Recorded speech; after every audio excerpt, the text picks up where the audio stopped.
What I liked most about Warrior 5 was the people.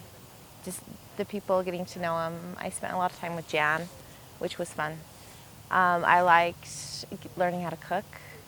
Was one of my favorite things. And I think just the mental aspects of it, for me, was the best part. My biggest success was mentally.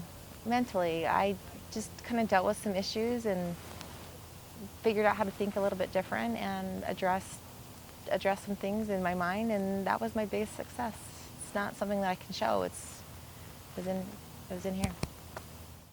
The hardest thing for me is when I start nutritionally dialing in, and as much exercise as I do, taking down carbs, I find that's a really hard line for me. That's one of the hardest things. I can't find the right balance because I'm so active that I feel like I need a little bit more food, and that's really hard when you're trying to lean out. That's kind of the hardest aspect. And nutritionally wise, that's my hardest thing. Because I like to eat, and I like to eat with friends socially, and yeah. And I traveled a ton through July, and when I was on a river trip and I was on trek, and you can't pack for that. And I noticed it's just the way people eat. I can see why we have so many problems is because we don't eat correctly. It was carb central, which carbs are great, but it just wasn't balanced for me. And it was ways that I don't eat, and so it was really hard on me. They didn't have any protein, just a lot of carbs. I love carbs, but after a while, you're just like, I can't do it. Give me a steak, please. I'm losing my gains. A lot of people are in the same category, and I think it dials in on a lot of the same issues a lot of people have.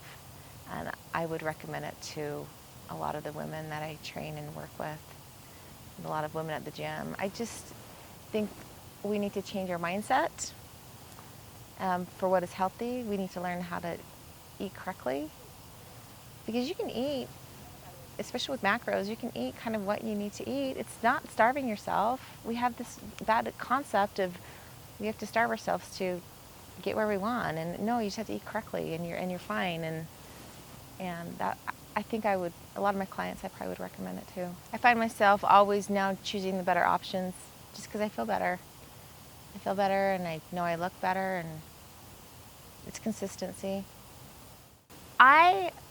My advice, I didn't set my goals too high because I knew my summer was going to be chaotic.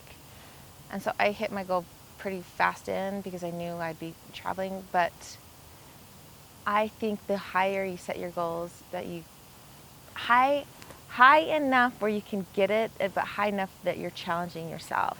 Because I probably could have challenged myself in a lot different than I did. And so that's kind of one of my regrets, is I should have challenged myself at a little bit more intense, but I just knew what I had to get around this summer. Maybe in a different time, but I think the women who really had lofty goals, they should be really proud, yeah, because they did it.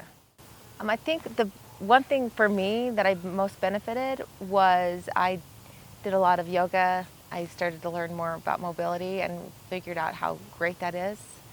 And I had a lot of fun working out. I started to train a body part a day, and I had a lot of fun doing that. Started doing major big deadlifts, and I kind of like it. Kind of like hucking some heavy crap around the gym. Good job.